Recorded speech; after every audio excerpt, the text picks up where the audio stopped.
ताज्या बातम्यांसाठी ABP माझाला subscribe करा आणि बेल आयकॉन प्रेस करा। आणि पुनश्च हरिओम नंतर राज्याचा गावगाडा हळूहळू पूर्वपदावरती येतोय। त्यानुसार आता सरकारनं आठवडी बाजार, हॉटेल, रेस्टॉरंट्स, मेट्रो आणि रस्ते वाहतूक सुरळीत केली आहे। मात्र केंद्र सरकारनं हिरवा कंदील देऊन सुद्धा मंदिरं, सिनेमागृह आणि व्यायामशाळा खुली करण्याविषयी अजूनही राज्य सरकारचा निर्णय झालेला नाहीये।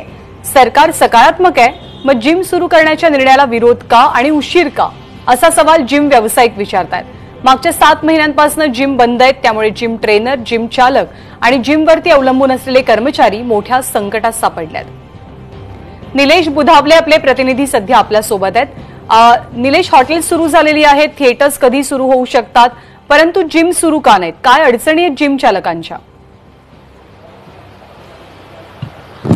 नंदा, मागील जवळपास 7 महिन्यांपासून जिम बंद आहेत। मी सध्या वाशी येथील एका जिम मध्ये आहे। सध्याचं जर चित्र पाहिलं तर या ठिकाणी असणाऱ्या ज्या सर्व मशीन्स आहेत ह्या जवळपास बंद पडलेल्या आहेत।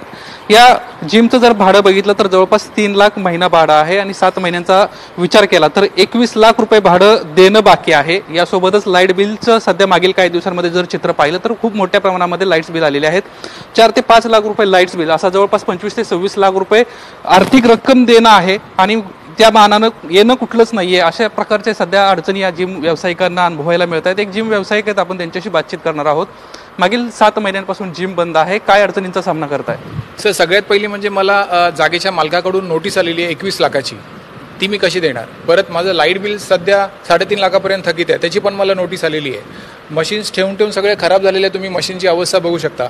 हा सगळा खर्च आम्ही करणार कसा? मागे आम्ही मुख्यमंत्री साहेबांना ह्या सगळ्या गोष्टींबद्दल भेटलो, पण त्यांना आम्ही SOP सादर केली की आम्ही कशा पद्धतीने मेंबर्सची काळजी घेणार किंवा काय, आणि सगळं त्यांना गोष्टी तिकडे दाखवल्या आणि त्यांनी आम्हाला आश्वासन दिलं की तुम्ही SOP सादर केल्यानंतर आपण लवकरात लवकर जिम चालू केली।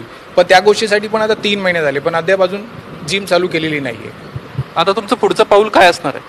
पुढचं पाऊल काय, आम्ही लवकरात लवकर, आमची इच्छा आहे की मुख्यमंत्री साहेबांनी जिम चालू करावी।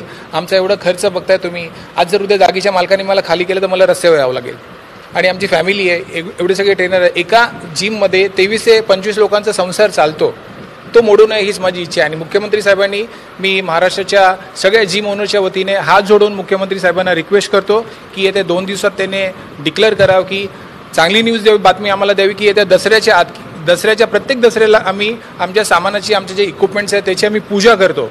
तर हात जोडून विनंती आहे मुख्यमंत्री साहेबांना, आम्हाला त्यांच्यावर पूर्ण विश्वास आहे। मुख्यमंत्री साहेब, आम्ही तुमच्या सोबत आहोत, आम्ही जय महाराष्ट्र आणि आम्ही तुमच्या सोबत आहोत।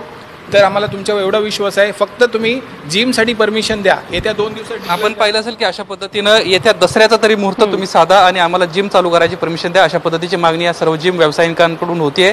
25-25 लाख रुपये बिड थकलेले आहेत, देणी बाकी आहेत। बरोबर आहे, गेल्या 7 महिन्यांपासून त्यांचा व्यवसाय ठप्प असल्यामुळे लाईट बिल असो, त्याचबरोबर जागेचं भाडं असो आणि इतर गोष्टी, याचा खर्च आता कसा जुळवायचा हा मोठा प्रश्न त्यांच्या समोर आहे। त्यामुळे लवकरात लवकर जिम खुली करण्याला परवानगी द्यावी अशी त्यांची मागणी होती आहे। निलेश, धन्यवाद या माहितीबद्दल।